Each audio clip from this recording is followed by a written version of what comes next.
Cet après-midi, bien sûr, on va aborder un thème vraiment, vraiment fabuleux, vraiment exceptionnel. Donc, on va parler de quelques lois. On va voir quelques lois de psychologie, quelques lois psychologiques avec vous cet après-midi. Et je ne pense pas qu'on va tout couvrir cet après-midi, mais on va essayer de voir le maximum de sous-points concernant cette thématique loi et psychologique. Mais laissez-moi vous introduire à un passage biblique dans 2 Théronome 6, le verset 6 jusqu'au verset 9. 2 Théronome, c'est pas un coup de Bible, c'est pas un coup de Bible, je vous assure, mais on va utiliser une portion d'écriture pour contextualiser ce que nous allons voir ensemble. Dans Deutéronome 6, verset 6 à 9, la parole de Dieu dit, pour le contexte, je lis le verset 5. Et tu aimeras l'Éternel, ton Dieu, de tout ton cœur, de toute ton âme et de toute ta pensée. Et ces commandements que je te donne aujourd'hui seront dans ton cœur. Tu les inculqueras à tes enfants et tu en parleras et quand tu seras dans ta maison, quand tu iras en voyage, quand tu te coucheras et quand tu te lèveras. Tu les liras comme un signe sur tes mains et ils seront comme des frontaux entre tes yeux. Tu les écriras sur les poteaux de ta maison et sur tes portes. Je reprends le verset 9. Tu les écriras sur les poteaux de ta main et sur tes portes.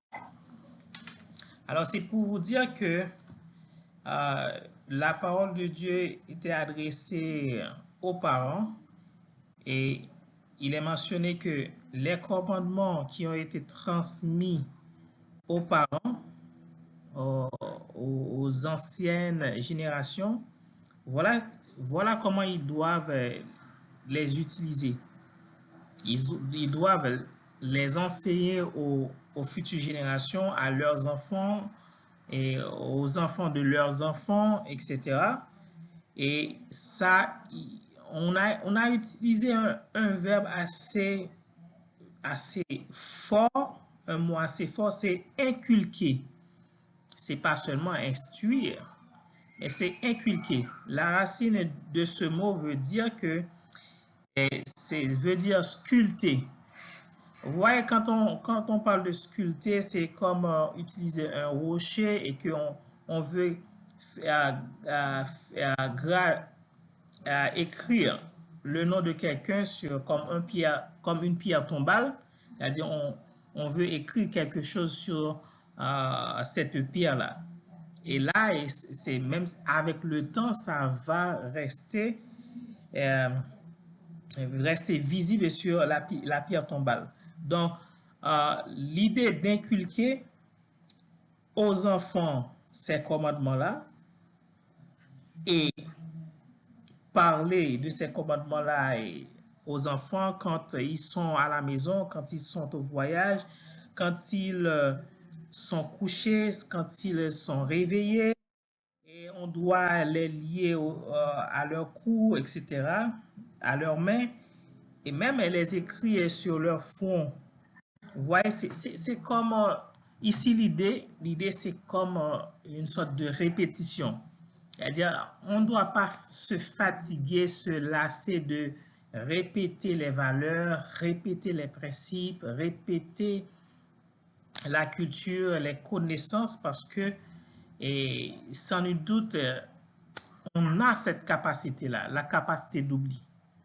Donc, vous voyez, même pour la parole de Dieu, l'Éternel a insisté aux hommes, aux parents, voilà comment vous devez enseigner, inculquer, instruire l'enfant selon la voie qu'il doit suivre. Eh bien, c'est en les enseignant, en parlant de ces commandements-là aux enfants et ceci un peu partout dans les champs, partout ailleurs, parce que là, arrivé à un certain temps, on peut oublier ou du moins négliger une bonne partie de la parole de Dieu, des valeurs chrétiennes, des valeurs bibliques, de la loi même de Christ. Donc, je vous ai présenté ce passage en guise d'introduction aux lois psychologiques que nous allons parler cet après-midi. Donc, la semaine dernière, on a parlé de la communication, bien sûr, de la communication euh, comme un élément incontournable dans la relation enseignant-élève. Comment c'est possible, la communication, comment c'est utile, vital, fondamental.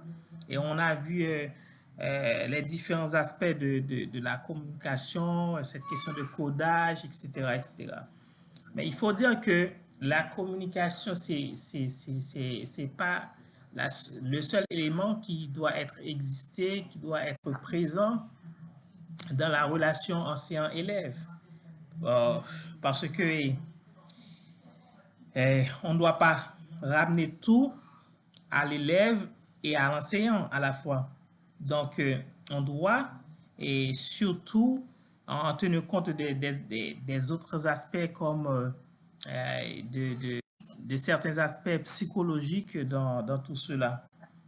Vous voyez, et c'est pourquoi la psychologie apporte à nous, éducateurs, psychopédagogues, beaucoup d'éléments euh, afin que nous puissions devenir des spécialistes et ces spécialités-là nous garantit beaucoup de choses en ce sens que on arrive vraiment à cerner les comportements, à aider, à supporter bien entendu à supporter nos apprenants.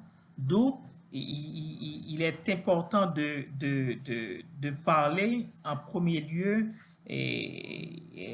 la loi de l'apprentissage. La loi de l'apprentissage. Donc, en premier lieu, parmi les lois psychologiques, on va aborder la loi de l'apprentissage.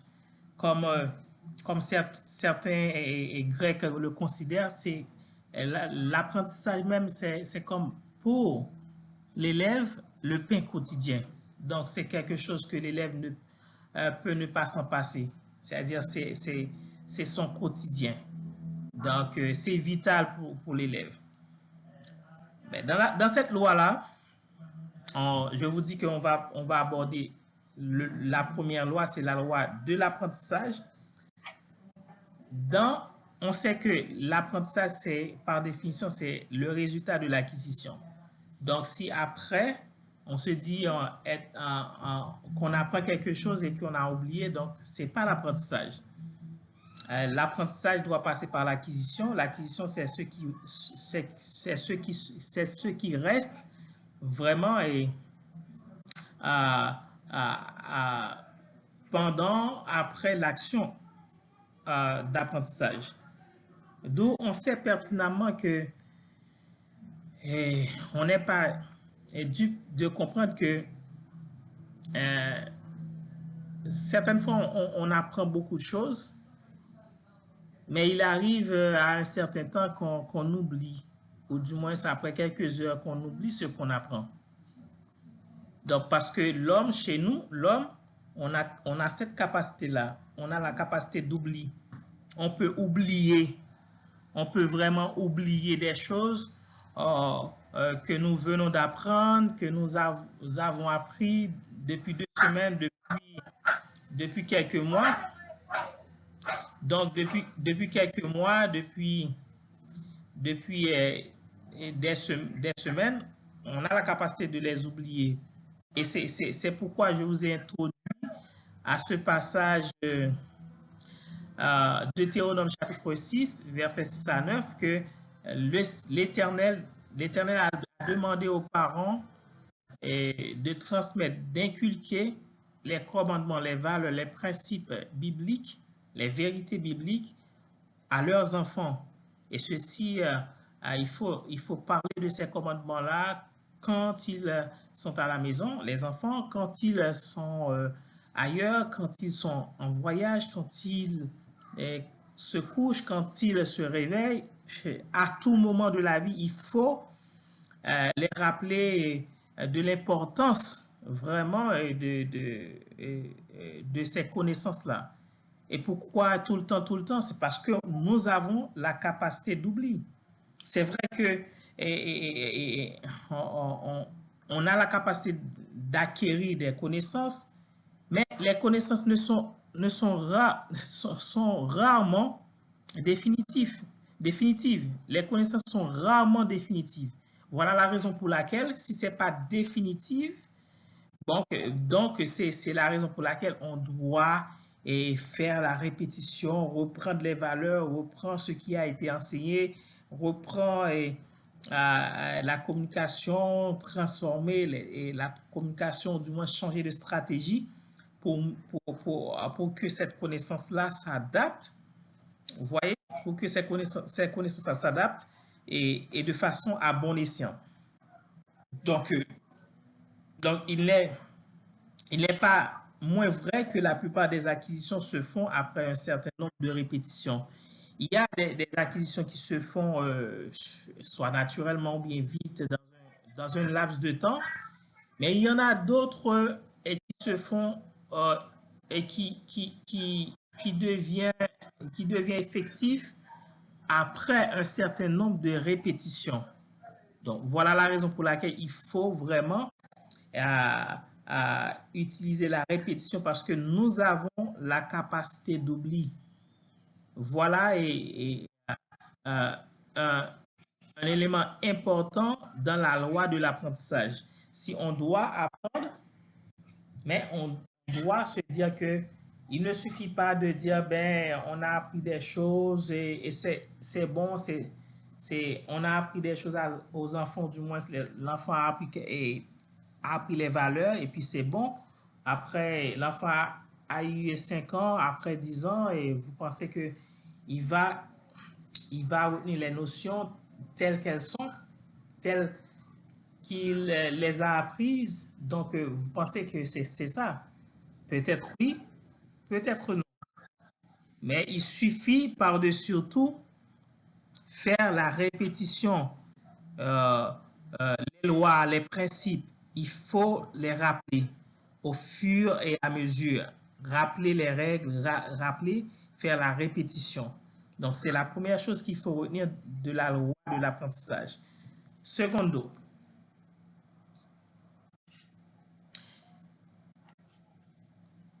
en deuxième lieu, c'est le rôle de la motivation. Dans la loi de l'apprentissage, il y a ce qu'on appelle la motivation.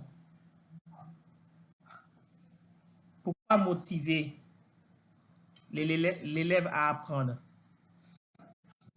Les Grecs disaient qu'il fallait apprendre 7 fois quelque chose pour bien le savoir. Ça, ce sont les dires des Grecs. Donc, pour les Grecs, pour mieux assimiler, pour qu'il y ait un bon apprentissage, on doit apprendre les choses 7 fois. C'est-à-dire, vous voyez l'idée de répétition, mais la motivation, c'est comment arriver à aider l'enfant, le personnage, la personne à maintenir la cadence et ceci pendant, vous voyez, pendant 7 fois, vous voyez cette tentative. Donc ça, c'est énorme. Ça, c'est extrêmement énorme de maintenir cette cadence. Ensuite, de la motivation, il faut voir que cette question d'apprentissage, parce que nous sommes toujours dans la loi de l'apprentissage, il y a deux aspects qu'il faut souligner cet après-midi. Donc, il y a deux situations. Il y a la situation où l'élève est considéré comme récepteur-consommateur. Donc, il est là justement pour recevoir.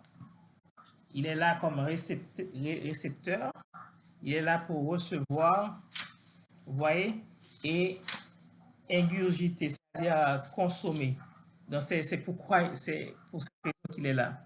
Donc, et là, ça pose vraiment de problèmes. Pourquoi l'élève doit être seulement récepteur et consommateur? Et dans une autre situation, et l'élève est expressif. L'élève est expressif et productif. Il y a deux situations dans la loi d'apprentissage. C'est que dans un premier temps, l'élève peut être, l'élève peut être récepteur. L'élève peut être récepteur et consommateur. Vous, Charline, fermez votre micro, s'il vous plaît. Oui, il est peut-être récepteur et consommateur. Dans un deuxième temps, est peut-être euh, expr- expressif et productif. Je vais votre micro. OK. Voilà comment on explique cet aspect-là.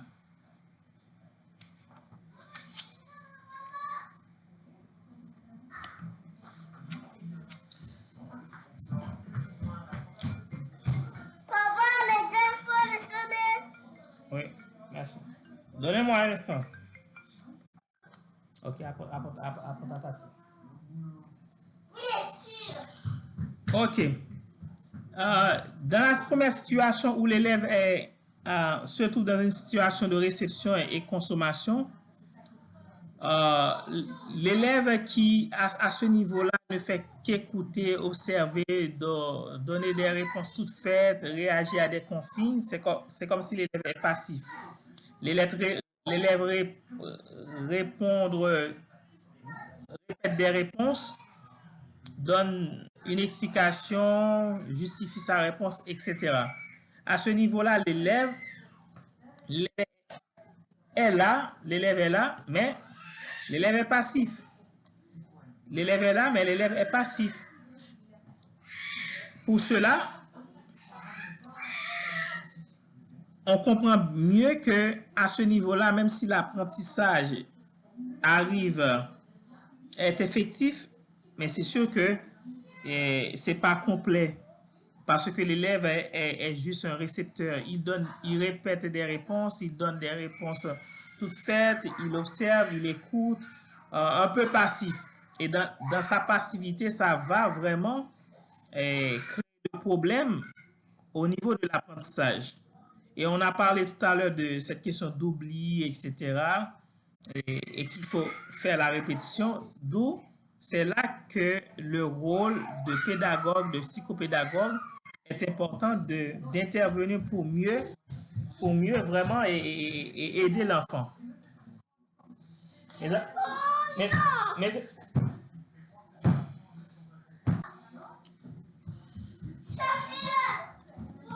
en deuxième lieu, c'est la situation où l'élève est dans une situation expressive, productive. À ce moment-là, ce système-là met en valeur le comportement, l'attitude de l'élève qui un peu s'adonne à la recherche, il tâtonne, il explore, il voit dans le premier cas où l'élève est un petit peu passif, mais là, l'élève pose des questions de façon spontanée, il propose certaines solutions, il apporte des idées, il apporte des initiatives. Donc, à ce, à ce niveau-là, je pense que l'apprentissage est, est, est plutôt effectif et ça va être durable en ce sens que l'élève n'est pas passif, l'élève comprend mieux pourquoi il est là, il est à ce niveau-là motivé, il est à ce niveau-là motivé et prêt pour atteindre un niveau plus avancé dans son apprentissage. Et de son côté, Michel Flayol dit, le meilleur moyen pour apprendre, c'est de savoir déjà beaucoup. Savoir déjà beaucoup, cela veut dire que on doit être motivé pour apprendre, motivé à apprendre, et pourquoi on est là, pourquoi on est à l'école, pourquoi on a choisi ce cours, pourquoi Delvaris a choisi ce cours, pourquoi Farah a choisi ce domaine. Donc, il faut vraiment être au courant de ce qu'on fait, et de tout cela. Donc, il y a cette idée-là qui va motiver l'apprenant. On se rappelle à l'école classique qui, qui a certaines matières qu'on avait apprises à l'école. On avait appris on utilise tant bien que mal le concept apprentissage, mais on sait que c'est en parenthèse. Il y a certaines matières qu'on avait apprises à l'école et, et qu'on remet en question de nos jours. On se demande, mais à quoi cela me servait, à quoi toutes ces matières me serviraient aujourd'hui. Pourquoi j'ai étudié tout cela? Pourquoi j'ai passé plusieurs années à étudier ces matières? Vous voyez? Et ça, c'est ce qui nous décourage. Si au préalable, on savait pertinemment pourquoi on le fait, pourquoi on a choisi de faire ceci, de faire cela, comme ça, donc cela pourrait nous motiver davantage. Nous motiver davantage. Donc, avant d'aller plus loin, je vais vous passer le micro pour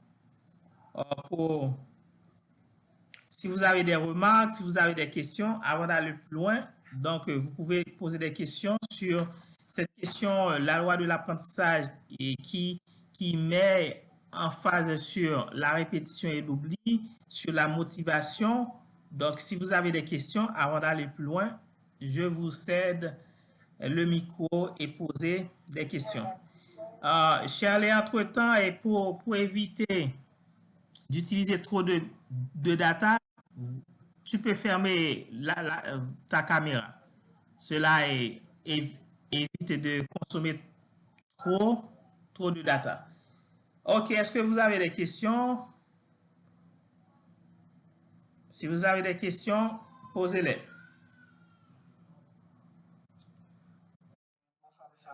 Delvaris, bonsoir.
Je m'excuse, je, je m'excuse pour cette coupure. Et, mais Delvaris, tu peux reposer pour nous la question, s'il vous plaît? Oui.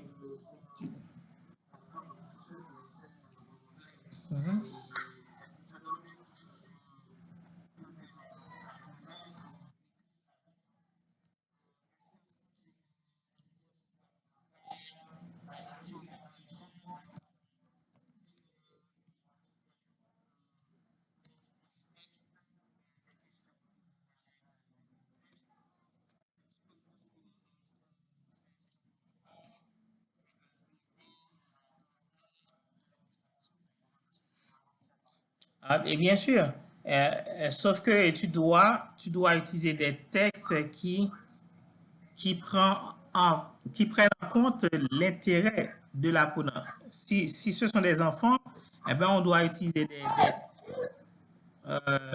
si ce sont des enfants, s'il s'agit des enfants, on doit utiliser des textes avec images. Ça va motiver les enfants.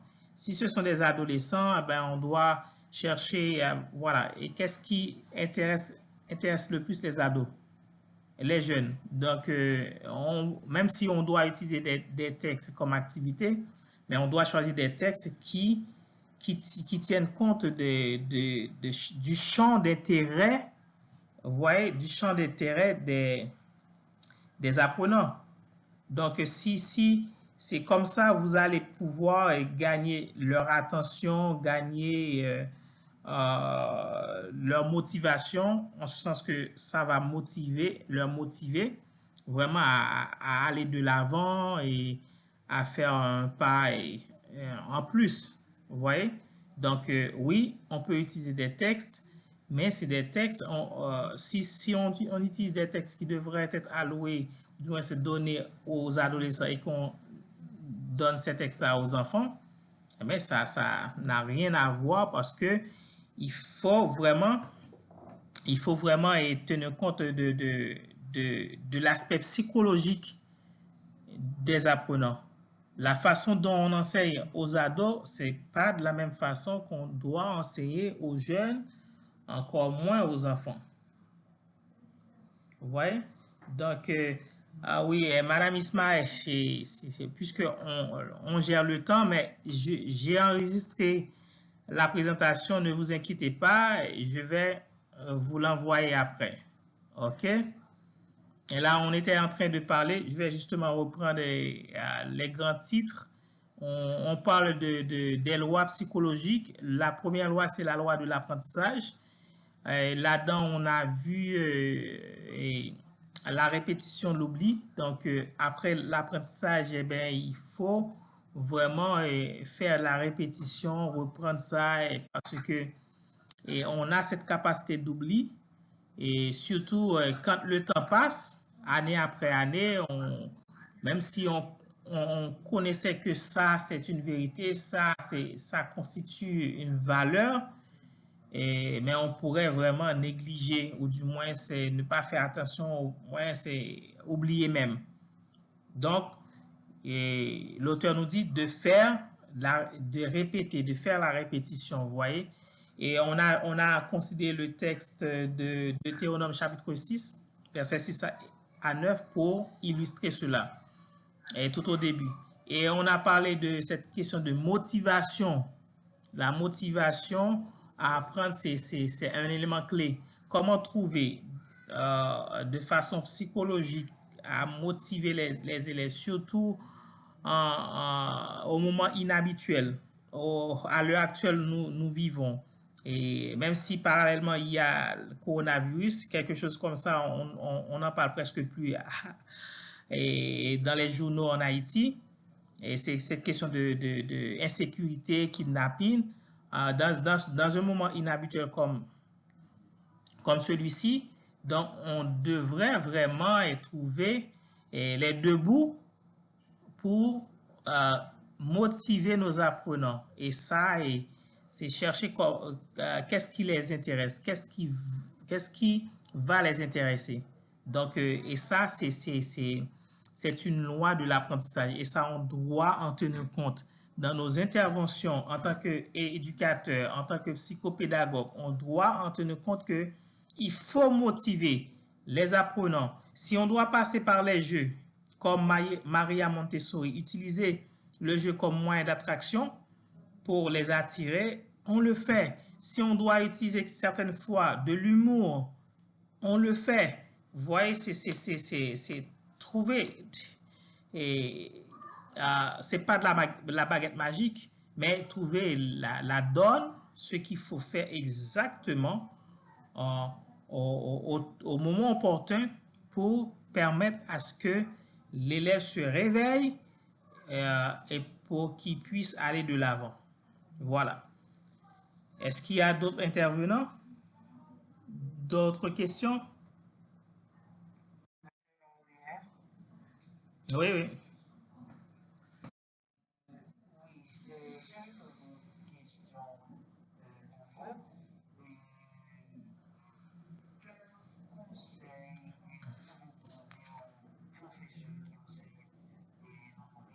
l'anglais classique? Parce que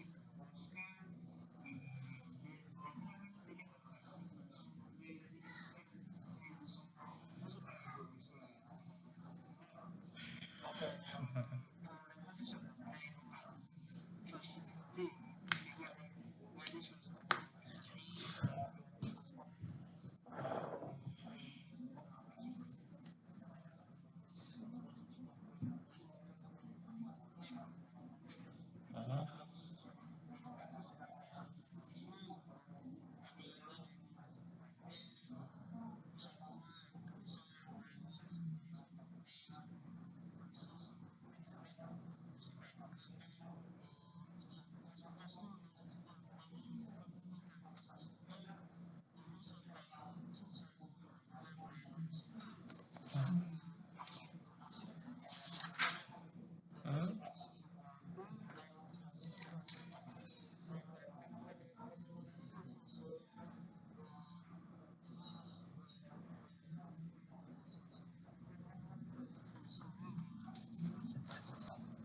Bon, voilà. Et dans la réalité du système éducatif haïtien, c'est vraiment une problématique. Pourquoi?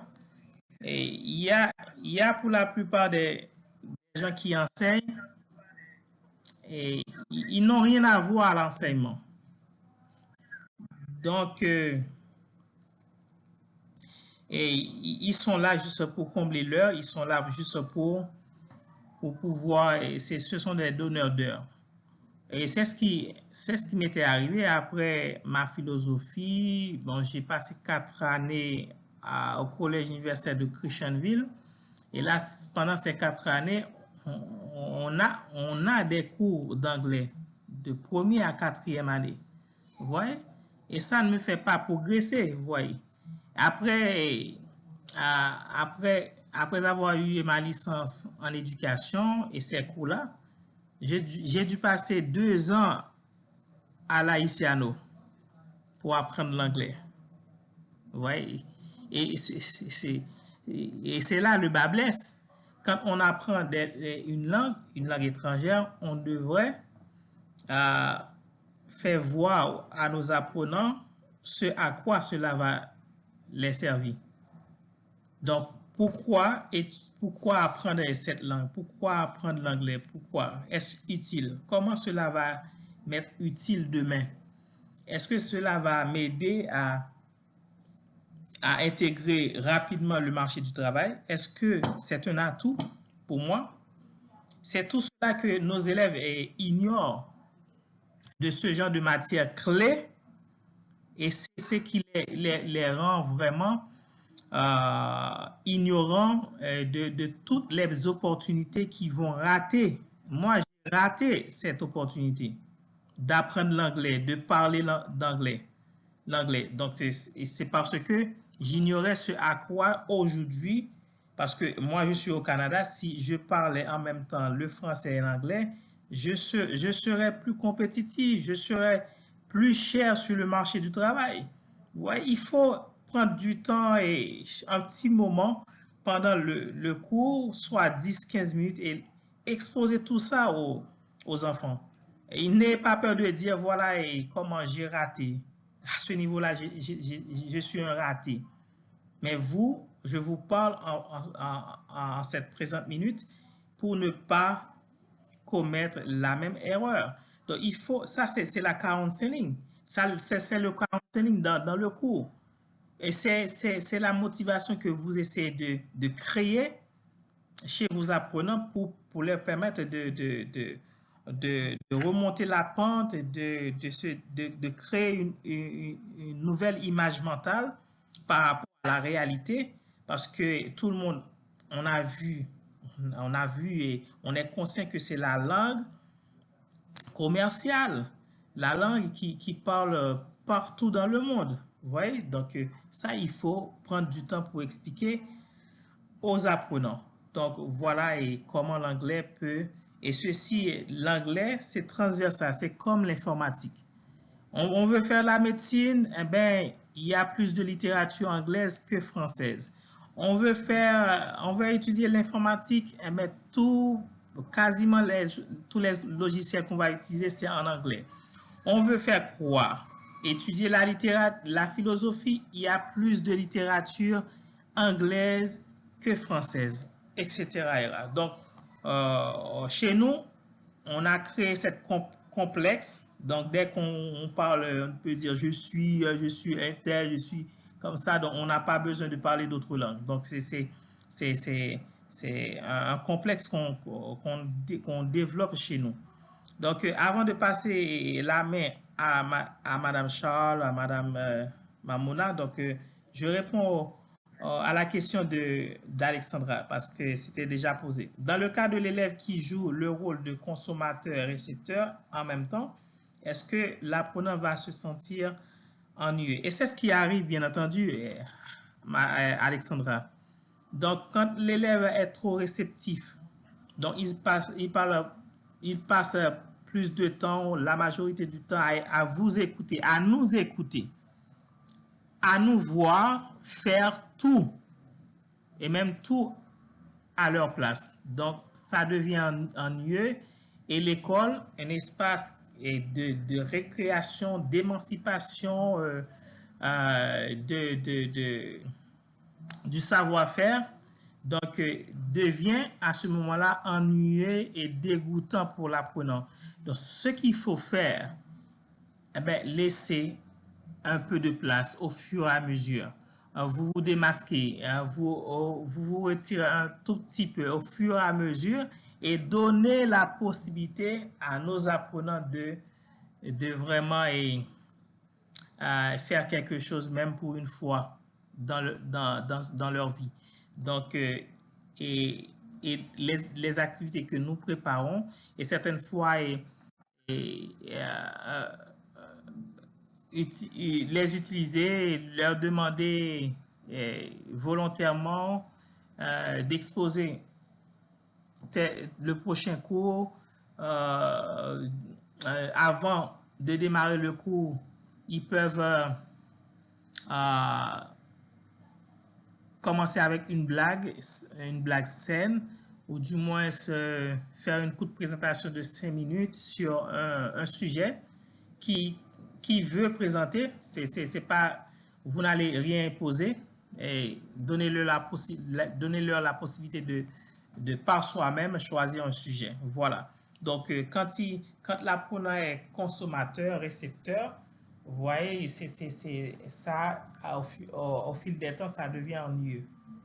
Et ça, c'est l'un des éléments du décrochage dans les systèmes éducatifs à travers le monde. Ça, c'est l'un des éléments de décrochage dans les systèmes éducatifs à travers le monde. OK. Madame Charles. Oui. Alors, ma question est la suivante. Par Mhm. exemple, vous parlez là de l'apprentissage, vous parlez de la répétition et de quoi chaque fois on pose cette fois.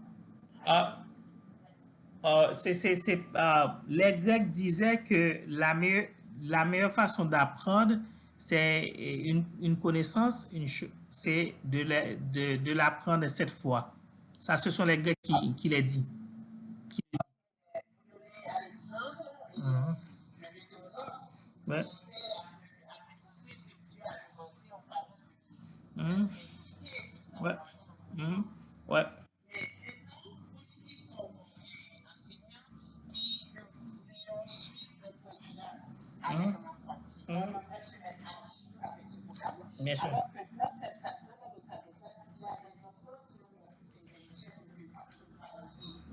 Donc, est-ce que, alors comment peut-on s'y prendre pour permettre à tout enfant de la classe d'être programmé et organisé? Parce que je peux, par exemple, il y a un appel là, chez les enfants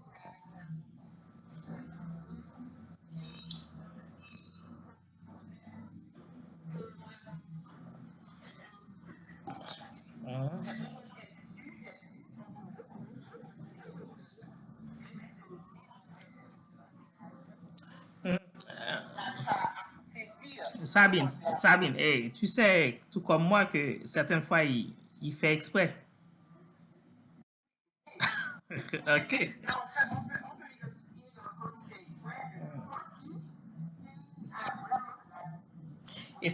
Et certaines fois, ouais, ah, tu sais, et tout le temps, l'enfant fait exprès. Ah bon. OK, OK. au départ, je ne peux pas dire que c'est l'enfant qui est dans le Ah, fait.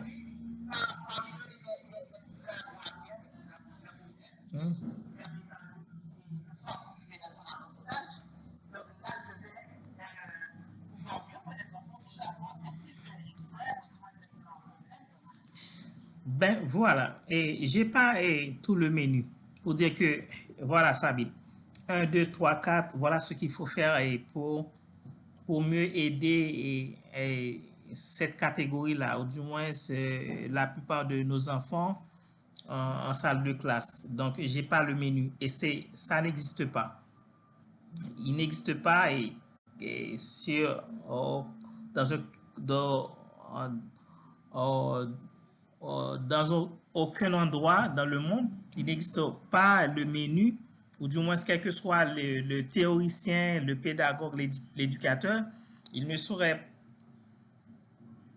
pas en mesure de vous dire voilà comment il faut procéder. Et ça, c'est l'atout qu'on va avoir, c'est surtout les expériences année après année. Pour dire que voilà, l'année dernière, on a eu tel cas, comment on l'a traité. Et on se rappelle, et même en parlant de l'administration scolaire, même au niveau pédagogique, donc certaines fois, on doit chercher d'autres ressources, et ressources humaines, et l'aide de quelques personnels, de nos directeurs, de certains collègues pour voir comment s'y faire. Et ça, on le fait par amour, mais c'est pour mieux se former. Parce que quand on aide des gens, on aide les enfants, on aide des enfants, ça façonne et nos caractères, ça nous rend plus forts, plus, plus équipés pour faire face à la vie. Donc, c'est pourquoi cet aspect psychologique chez l'enfant, il faut vraiment en tenir compte dans nos interventions. Et certaines fois, on qualifie de, comme tu l'as dit tout à l'heure, tête de mule et l'enfant sort imbécile, etc. Mais quel instrument a-t-on utilisé pour mesurer, pour déterminer, pour faire cette conclusion, vous et moi? Quel genre d'instrument? Ouais, c'est grave, c'est grave. Comment, bon, il y a des tests QI pour dire que quotient intelligence, on peut trouver tout ça sur le net, même si certaines fois c'est pas scientifique. Mais quel instrument de mesure qu'on utilise, qu'on a l'habitude d'utiliser pour dire, voilà, cet enfant-là est une tête de mule, cet enfant-là est sot, cet enfant-là, bon, c'est un cas perdu. Comment le saurons-nous? Comment le saurons-nous? Comment arriver à cette conclusion? Vous voyez, on devrait nous mettre sur la place publique et faire et nous passer en dérisoire.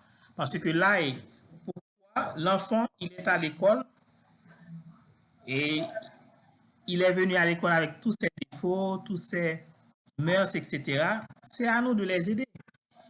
Je ne dis pas qu'il n'y a pas, certainement, qu'il n'y a pas eu ce genre de cas et des enfants qui, qui sont mal élevés, des enfants à problème. Il y en a. Mais pour l'amour de Dieu, ne précipitons pas nos conclusions. N'anticipons pas à faire des conclusions. Il ne faut pas faire des conclusions hâtives parce que l'apparence est souvent trompeuse. À, à première vue, on a tendance à première vue à basculer, à faire nos conclusions. nos déductions par rapport à l'enfant, à tel enfant, etc. Peut-être et c'est à cause de sa couche sociale, de son origine, etc. Je ne suis pas en train de vous juger, mais je parle généralement, de façon générale, parce que moi, en tant que professeur, éducateur, je sais pertinemment qu'il y a ce genre de réalité dans nos sphères éducatives. Donc, si on prend un tout petit peu de recul, un peu de recul par rapport à ce que nous observons, par rapport à nos perceptions, vous voyez? Donc, on saura mieux comment aborder la situation, on saura mieux équipé pour aider, pour soutenir, accompagner l'enfant, quel que soit le temps que cela durera, on le fait.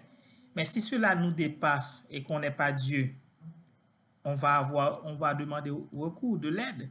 Et si ça dépasse les recours, eh bien, c'est pas quoi faire.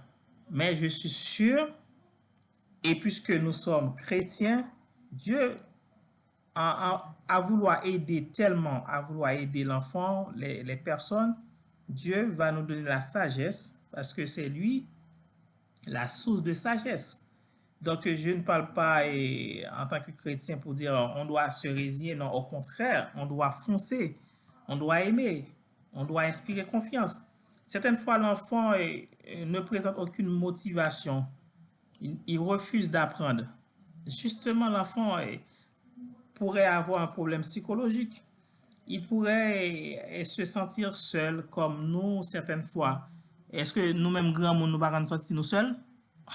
Tout le temps.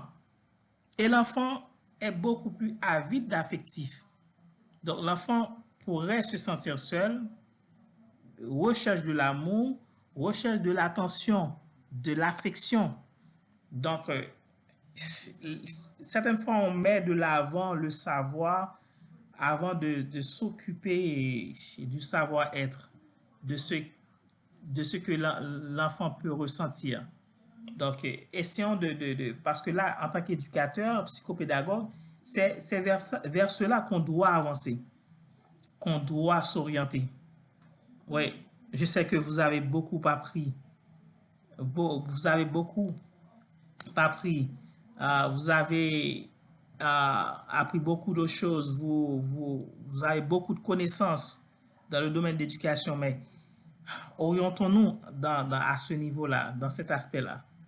Dire que voilà comment on doit aborder cela. Et c'est ce qu'il faut faire. Et ça, c'est extrêmement important pour nous. Extrêmement important. Et si nous montrons un peu d'amour, comme certaines personnes nous ont montré, nous ont manifesté leur amour, et ça a eu beaucoup d'impact sur notre vie, ça pourrait avoir autant d'impact sur la vie des enfants. Madame Isma. Madame Isma, tu as levé la main. Oui, Charlie. C'est pas une question, non, c'est concernant Verlénie Colline. Oui. Elle n'a pas de portable, donc elle suit le cours avec moi. Oui, je vous vois tout à l'heure. Ça va, ça va. Ok. Bonne écoute, Mikalim. Oui, Madame Isma, tu as levé la main tout à l'heure. Tu as la parole. Madame Isma, tu es là? Oui. Tu as la parole, Madame Isma.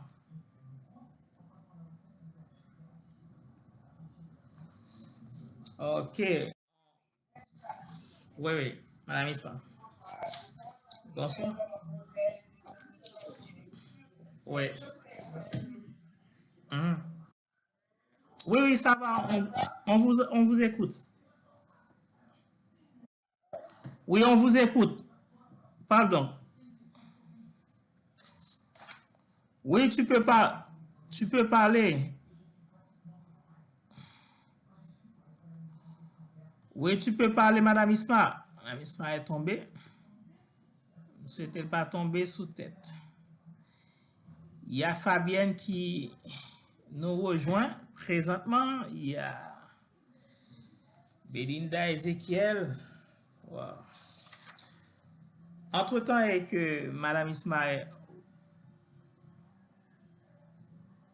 reprend l'antenne, donc on parle de la loi, des lois psychologiques, et l'une des lois, c'est la loi d'apprentissage. Donc, Madame Isma est de retour. Tu peux parler.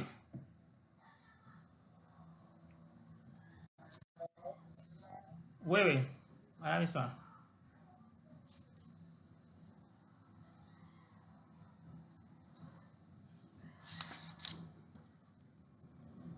Allô?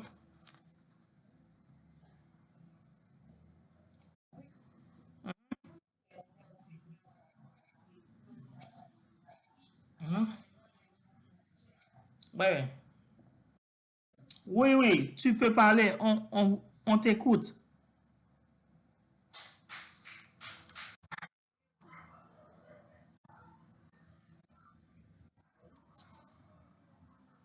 Oui, Madame Isma, tu peux continuer. On t'entend, on t'entend. La communication est mauvaise.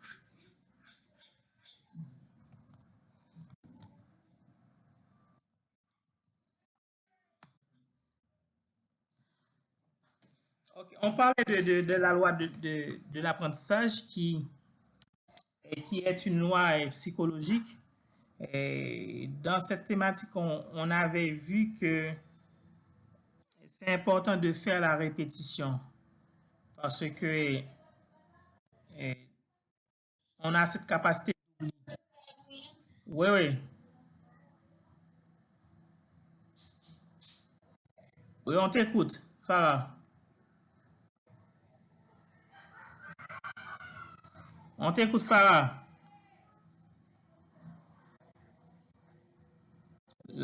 La connexion est mauvaise. Heureusement, j'ai enregistré le coup pour vous. Vous aurez la... le- Oui, oui, Farah.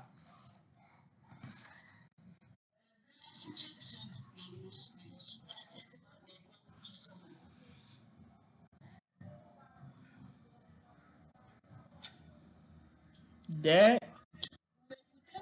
Oui, oui, oui, je vous écoute.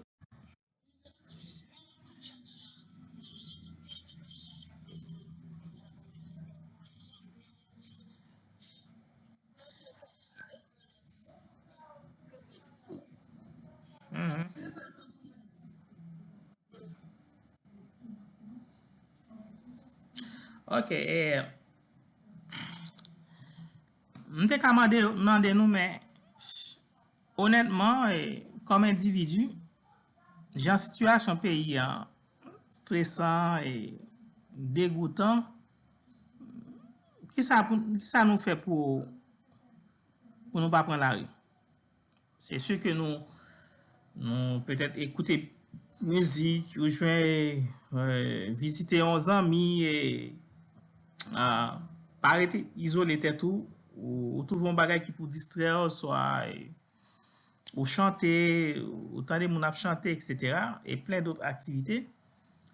Eh bien, si vous constatez, et c'est le fait, vos apprenants, les jeunes, et ils se sentent plus impliqués dans les activités d'apprentissage, eh bien, organisez-vous de planifier même.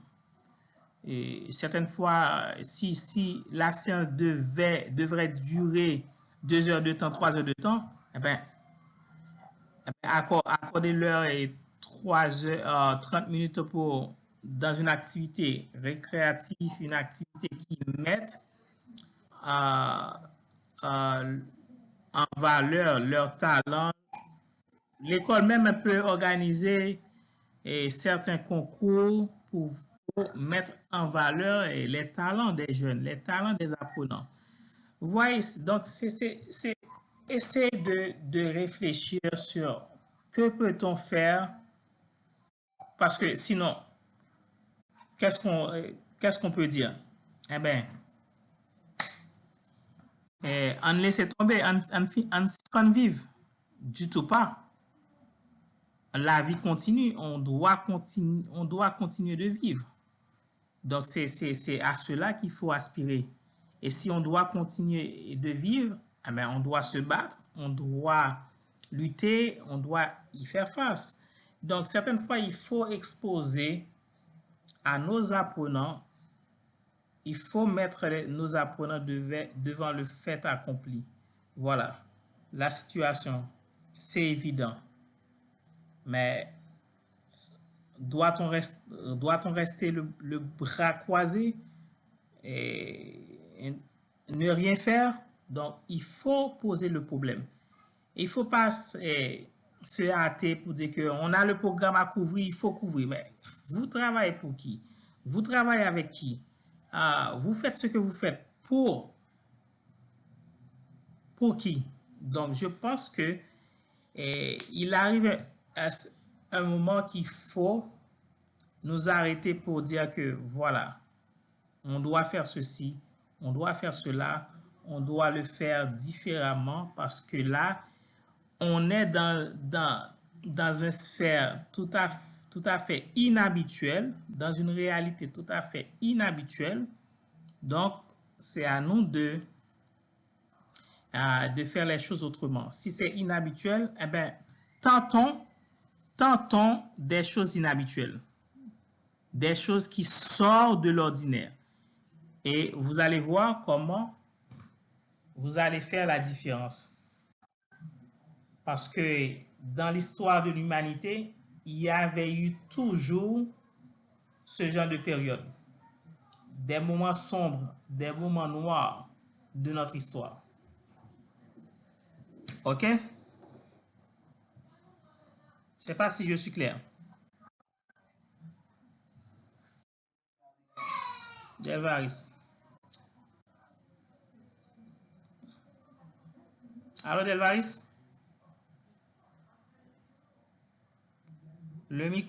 Ton micro est fermé.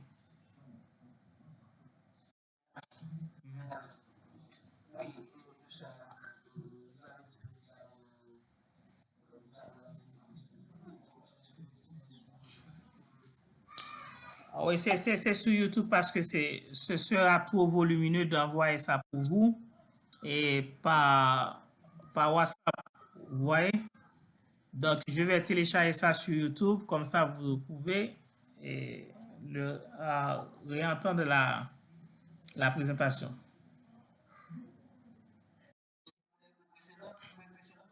Mais écoutez, Delvaris, écoutez, écoutez, Delvaris, la dernière séance, j'ai envoyé le lien sur le groupe. Donc, quand j'envoie des choses sur le groupe, il faut regarder les messages. Surtout mes messages. OK. Avant d'aller plus loin, j'aimerais avoir deux d'entre vous pour, pour faire la prochaine présentation. Dans le prochain cours, j'aurai besoin de deux personnes qui vont présenter, deux étudiants qui vont présenter la, la prochaine séance.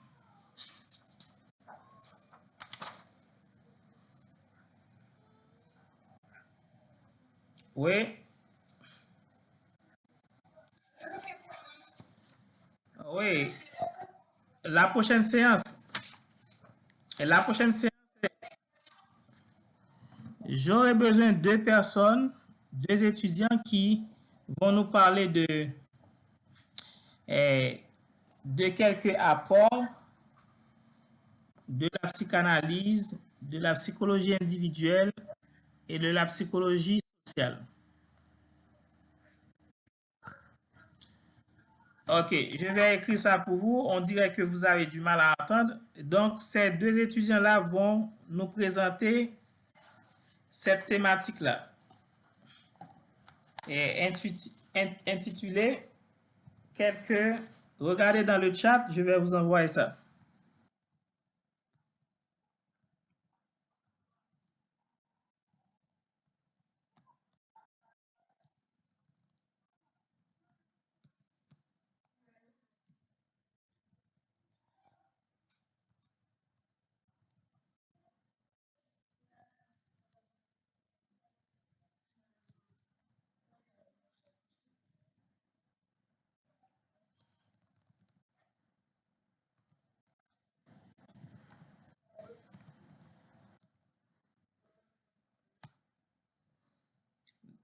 Ah,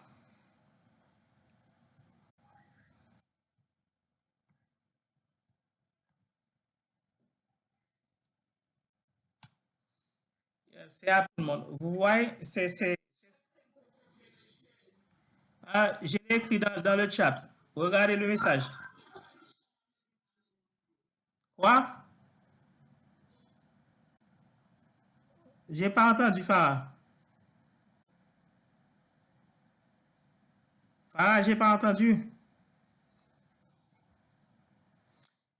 Je vous dis que je vous envoie la thématique sur quoi deux volontaires euh, vont devoir intervenir. C'est quelques apports de la psychanalyse, de la psychologie individuelle et de la psychologie sociale. Donc, les deux volontaires vont préparer cet exposé pour jeudi prochain. Et c'est dans l'ouvrage, vous allez trouver ça, c'est à la page 57. Page 57, arrivé jusqu'à la page 71. 57 à 71. De l'ouvrage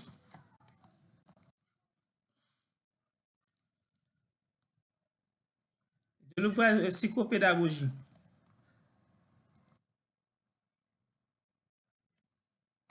Gaston, de l'ouvrage psychopédagogie, Gaston mis à l'arrêt.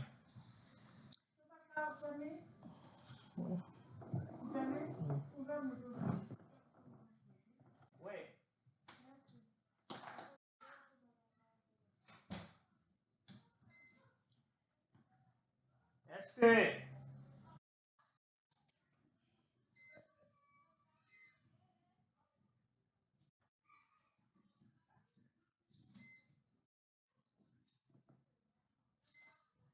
les deux volontaires, je vous prie. Vous dites?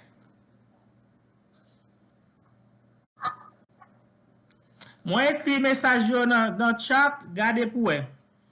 Ok, qui est-ce qui a été comme volontaire? Oui, oui, Mélissa.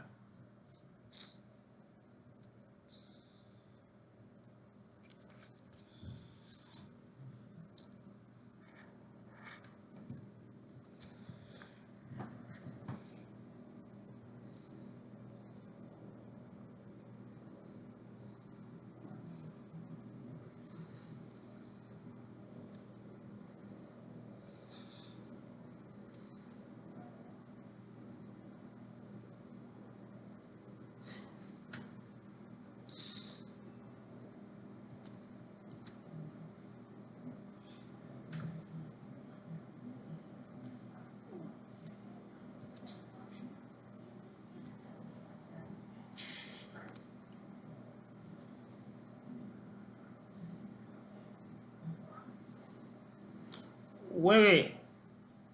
C'est une question que tu vas le poser.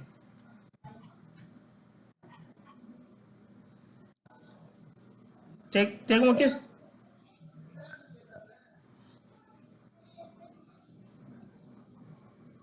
C'est une question que tu vas le poser, s'il vous plaît.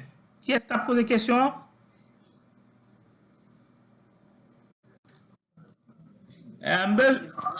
Oui, Farah. Farah, ou parole?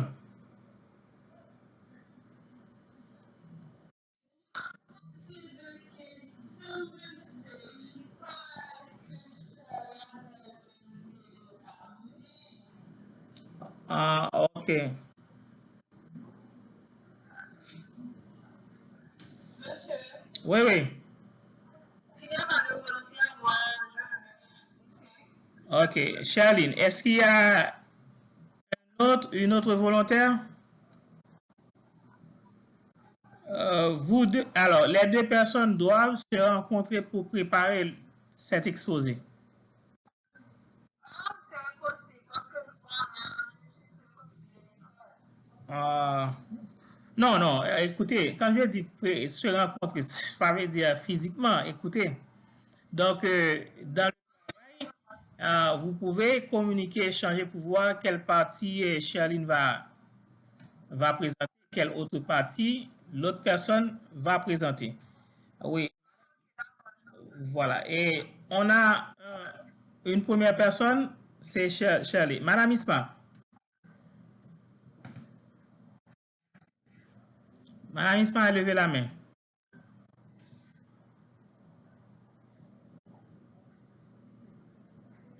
Madame Mamouna, Mamouna, et tu as levé la main, je te donne la parole.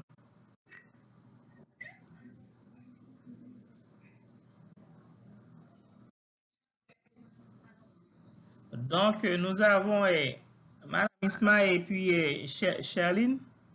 Donc, c'est vous, c'est dans cet ouvrage. Je vais ouvrir ma, ma caméra, c'est dans cet ouvrage. Vous vous rappelez, c'est dans cet ouvrage. Et psychopédagogie de Gaston Mialaré. Donc, c'est à la page 57 et ça se termine euh, à la page 71. Donc, vous allez vous échanger pour voir quelle partie telle personne va présenter. Donc, c'est une idée que je vous donne. Vous voyez, c'est pour jeudi prochain. Et moi, je serai là toujours pour faire les mises au point. Les mises au point concernant le cours. Donc, yep. Donc comme je vous l'ai dit, je l'ai fait, c'est pour une meilleure compréhension. J'ai enregistré les présentations. Comme ça, je vais les mettre sur YouTube parce que c'est impossible de vous envoyer ça par WhatsApp, c'est trop lourd. Je vais télécharger ça et le mettre sur YouTube. Comme ça, en revanche, je vais vous envoyer le lien pour pouvoir réécouter la présentation. Donc, cet après-midi, on était en train de parler des lois. Et c'est pourquoi je vous demande et je vous demanderai de lire s'il vous plaît. Vous devez lire pour nous. Lire. Et c'est dans l'ouvrage, on parlait des lois psychologiques. Et dans ces lois-là, il y a la loi d'apprentissage. Et ce qu'il faut souligner, c'est la répétition, c'est utile. Pourquoi c'est utile? Parce qu'on a naturellement la capacité d'oubli.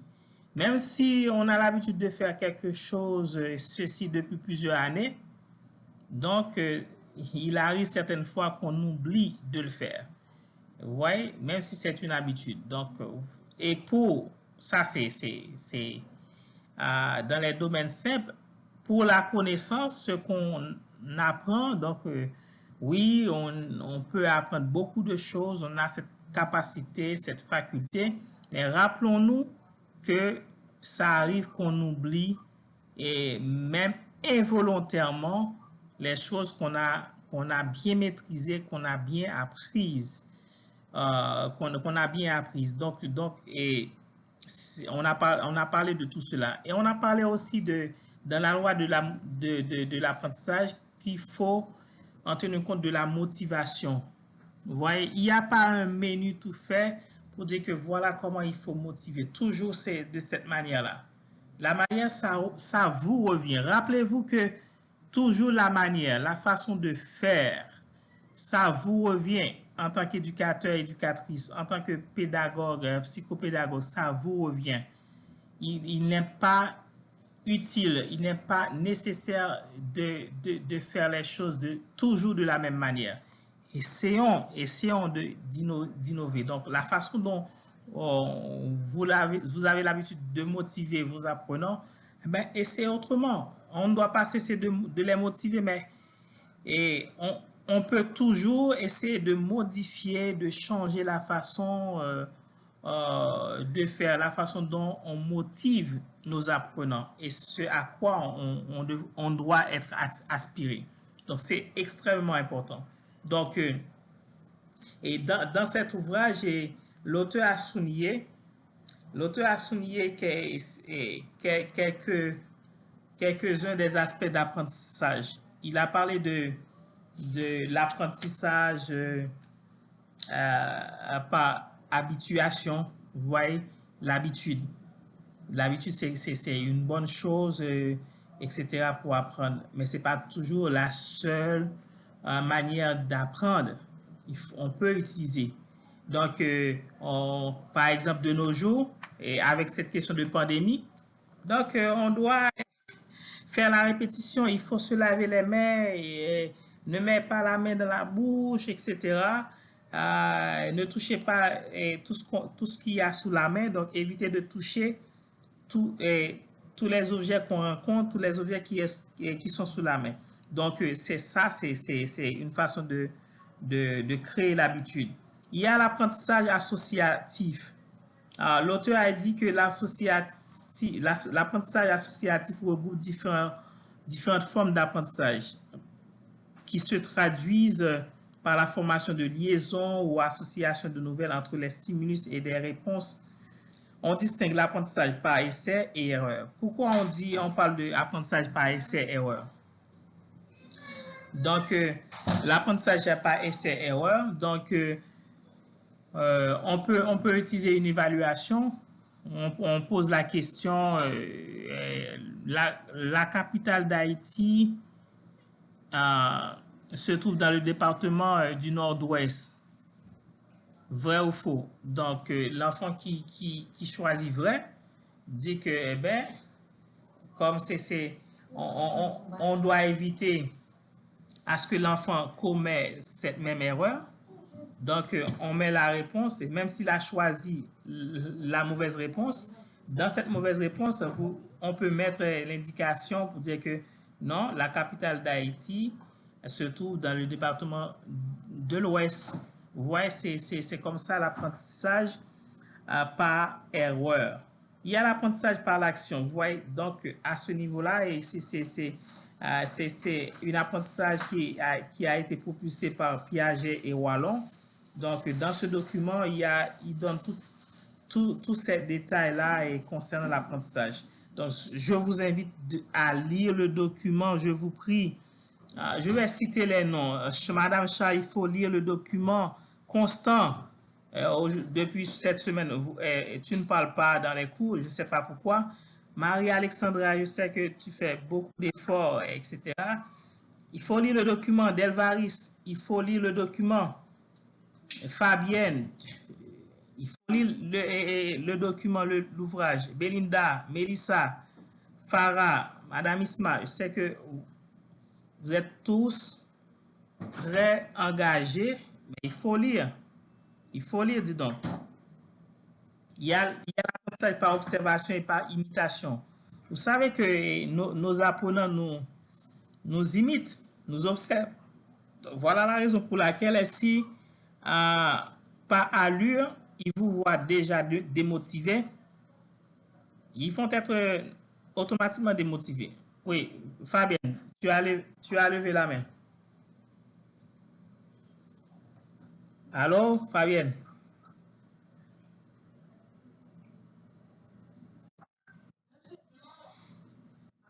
Oui, oui.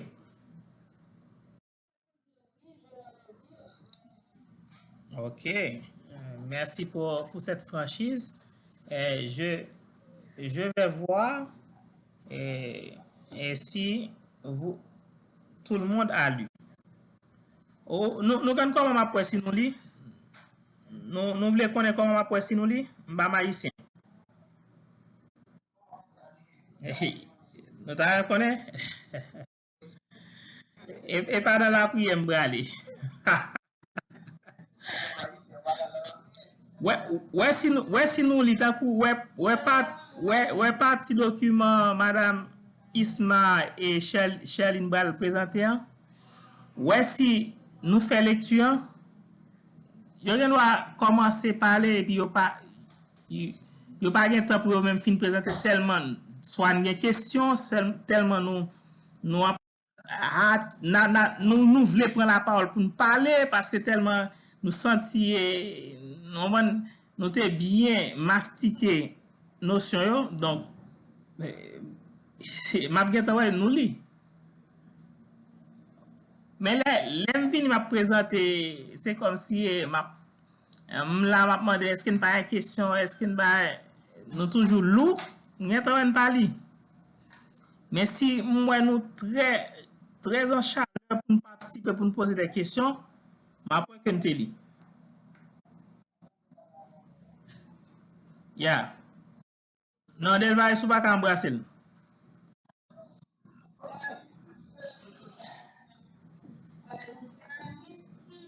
oui Farah ou te li Farah Farah sou te li mais continuer li c'est très bien donc je continue on va terminer. Il y a l'apprentissage coactif. Dans le cas de l'observation de l'imitation. Quoi? Allô?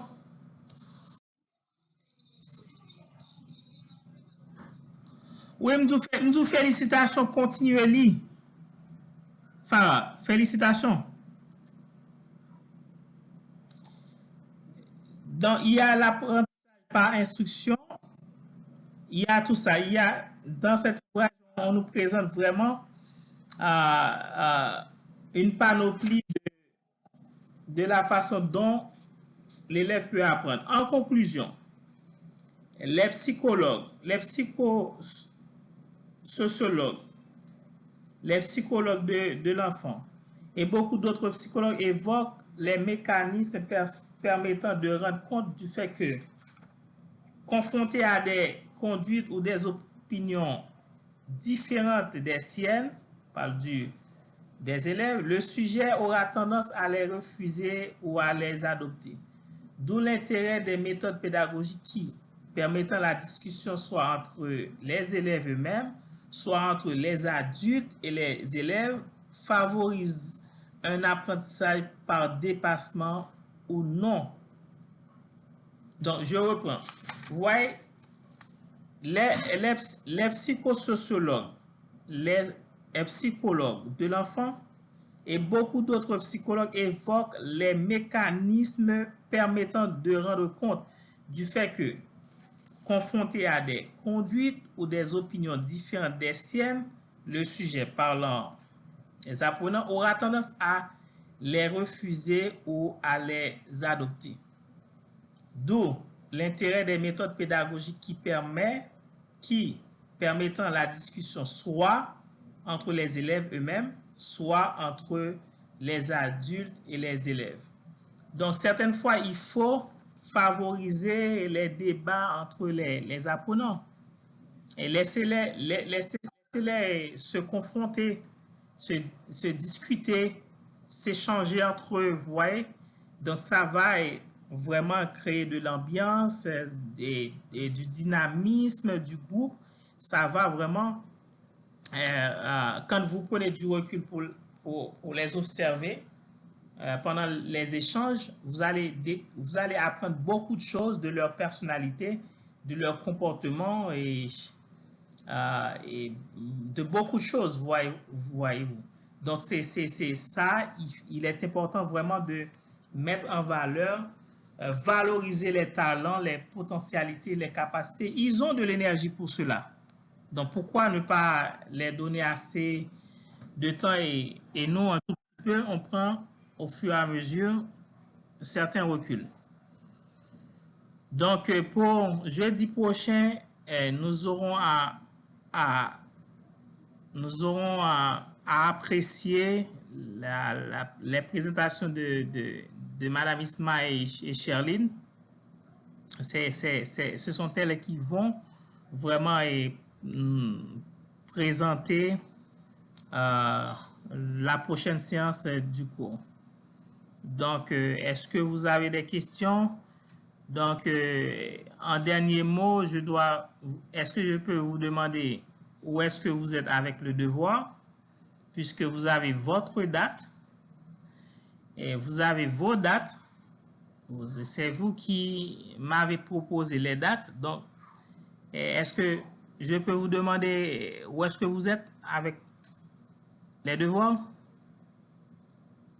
Parce que là, on est à la dernière semaine du mois de janvier. Est-ce que vous avancez bien avec le devoir? Parfait. Ok, parfait. Je suis content. Ça me rassure. Oui. Alors là, Madame Isma, vous parlez au nom des autres. Parce que, non, mais ils ne réagissent pas. Hein. Bon, et pas, oui, par défaut, ouvre une porte-parole et équipe là, hein, par défaut.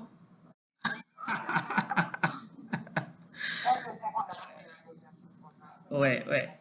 Parce que c'est plus ma date, c'est plus ma date. Ok. En effet, en effet.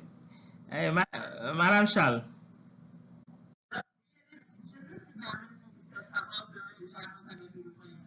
parfait. Je suis content.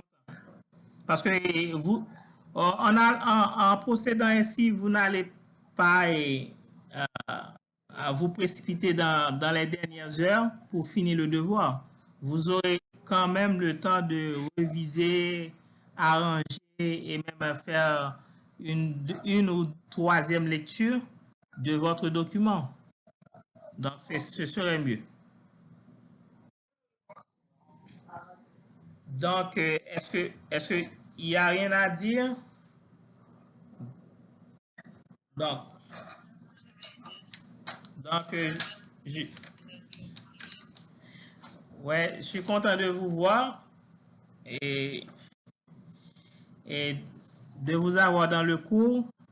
Et je salue tout le monde. Alexandra, tu nous manques, tes interventions nous manquent déjà. Et, Alexandra, j'aimerais que tu parles. Et si tu peux parler, ce serait mieux. Et Fabienne, tu arrives, ça nous manque aussi. Et arriver en retard, ça nous fait défaut.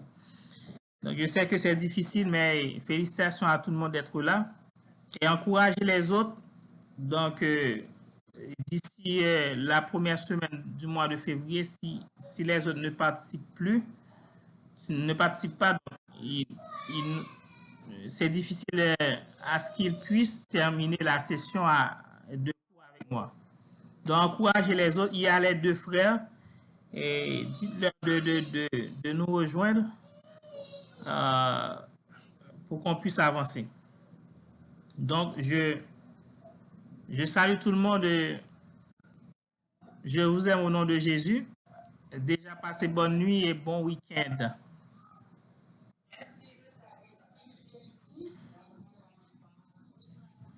Oui, oui, merci. Plaisir. Bonne soirée. Plaisir partagé. Bonne nuit. Bye bye.